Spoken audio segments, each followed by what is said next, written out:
my name is Amanda Cahill, and today I will be discussing group conflicts. I will discuss 6 types of group conflicts, ways to notice when a conflict is about to arise, conflict prevention, and conflict resolution. 6 common types of conflict in groups include conflicting interests, incompatible work styles, competition over resources, failure to follow norms, poor communication, and performance deficiencies. Conflicting interests would be when there are multiple tasks within a group and 2 members want to tackle the same task. When one person gets that task over the other, that leaves somebody upset, and that's when a conflicting interests arise. Incompatible work styles would be when there are work ethic issues, people have conflicting opinions, and they cannot agree on things. Competition over resources in a group conflict situation would be when the group is depending on one resource to help them accomplish their task at hand, and that resource falls through for some reason. When that happens, that leaves no other resources, and then the group is left with no resources to accomplish anything. Next is failure to follow norms. Failure to follow norms would be when members or a member decides to not follow the rules. They go do things on their own, and they don't consult the rest of the group to complete this task.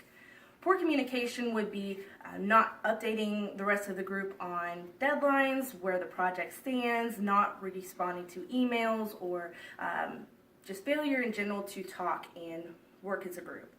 And last is performance deficiencies, which is a very common conflict in groups, as that is just when groups fail to work to their full potential, or group members fail to work to their full potential. There are some ways to prevent conflict from arising. Those things include dealing with conflict immediately. Do not let a conflict get out of hand to the point where now we need to resolve it. Nip it in the bud and move forward. Next is being open. Let group members be open to ideas. Talk. Everybody has different opinions. Open up to those opinions and then discuss them when you're done. Next is practicing clear communication. When people have different opinions, when there are deadlines due, when people need to delegate tasks, you need to communicate properly. When there's clear communication, that leaves less chance of a conflict arising. Next is encouraging different viewpoints. Again, everybody has different opinions, everybody has different views of how things can be accomplished. So, if you listen to the group members' viewpoints, take them into consideration, and allow for those to be utilized, there's another way to prevent a conflict from arising. Next is do not allow conflicts to get personal. Group members should not take the different opinions, different viewpoints into to a personal level. They should listen, know that it's for the better of the team, know that it is it's a job that everybody's needing to accomplish. Other ways to prevent conflict are not looking for blame. Do not look to point somebody out because something isn't going correctly, or looking for somebody to push the reason that something is not being accomplished on. Everybody needs to join in, be a group, and work together. Next is practice active listening. It's really easy to talk, but when you're not listening, you're not taking in what other people are saying. You need to just stop for a second, listen, process it, and then move forward.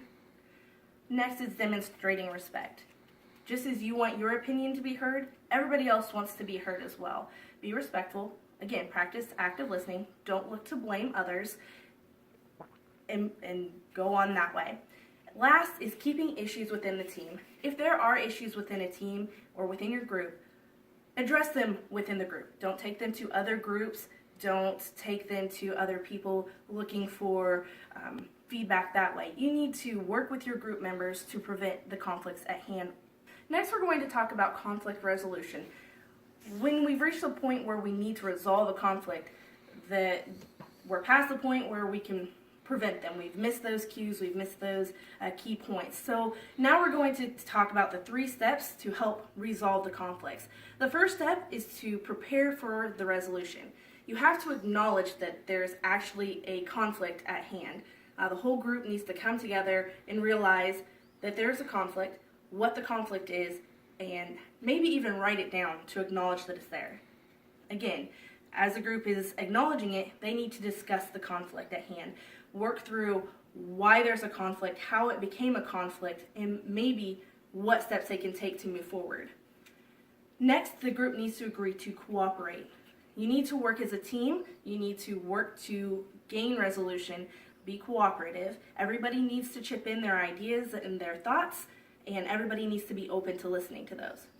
And last, in this first step of preparing for resolution, is to agree to communicate. Agreeing to communicate would be open to deadline suggestions, open to emails, open talking, listening, and moving on from there. The second step in conflict resolution is understanding the situation. The first part of this is clarifying positions. If there are multiple different tasks or things needing to be accomplished within the group, each position needs to be clarified, or each task needs to be understood. With that in mind, there should be no question left as to what everybody is doing. Next is listing facts, assumptions, and beliefs. Get all of the facts and details out in the open. This goes back to clear communication. Make sure that there are no assumptions being made. Again, facts. Focus on the facts. No opinions, no assumptions, and then you need to take into consideration everybody's beliefs. Next, you should break down into smaller groups within your group. A really good way to do that is to get people who have a different opinion or different ideas and pair them together so that you can bring different opinions so people can practice their active listening, and then consider others' ideas, analyze that, and then after everybody has taken the time to do that, you come back and reconvene as a team, discuss what you have learned from others' ideas, and move on from there. And then the last step in conflict resolution is reaching an agreement. An agreement should be made because you guys have already analyzed the problem, you've admitted that there was a problem, and now you have come to some kind of a resolution agreement as a team. This is very important as you can get back on track with your project or the tasks at hand. If for some reason you have not reached an agreement, you can take further steps. You can analyze various details. At this point, you should be very close to a resolution. And lastly, once you have reached that agreement and resolved the issue at hand, celebrate. You need to come together as a team and celebrate the fact that you have accomplished what the conflict was and you have gotten yourself back on track. In summary, we have talked about 6 different types of group conflicts today, ways to prevent conflicts from arising, and if we're at the point where a conflict has already come into play, we can resolve it. Thank you for taking the time to listen to my presentation.